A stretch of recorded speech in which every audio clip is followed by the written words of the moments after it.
Assalamualaikum warahmatullahi wabarakatuh. Nama saya Afita Pradina dengan NIM 190111148.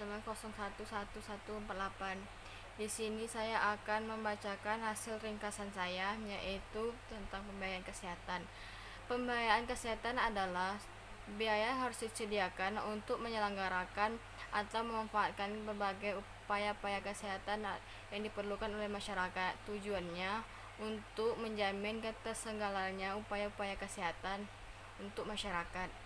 Di sini ada batasan pembiayaan kesehatan. Yang pertama sisi provider, yang kedua sisi konsumen.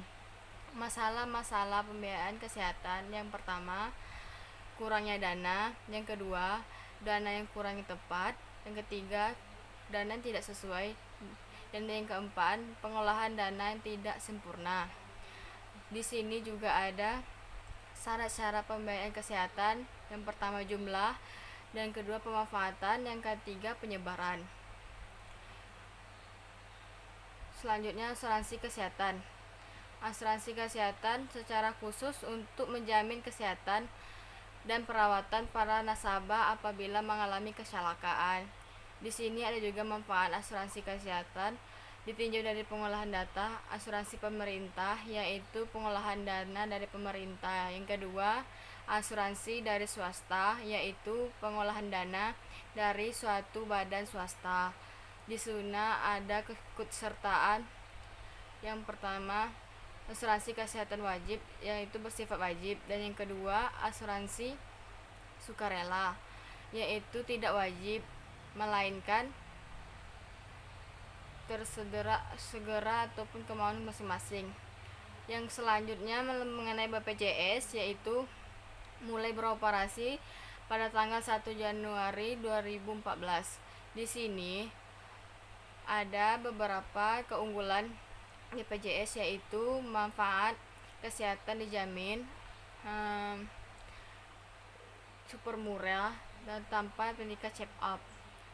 Ada juga yang tantangan BPJS, yaitu antriannya lama, proses yang cukup lama, yaitu tidak semua rumah sakit bisa menanggung dengan BPJS. Selanjutnya tentang perencanaan program kesehatan. Perencanaan adalah suatu kegiatan yang dilaksanakan untuk mencapai tujuan tertentu. Ada juga manfaat perencanaan program kesehatan. Yang pertama, dapat membantu administrator mengenal kegiatan, dan yang kedua, dapat membantu administrator manajemen waktu, dapat membantu administrator mengawasi pelaksanaan.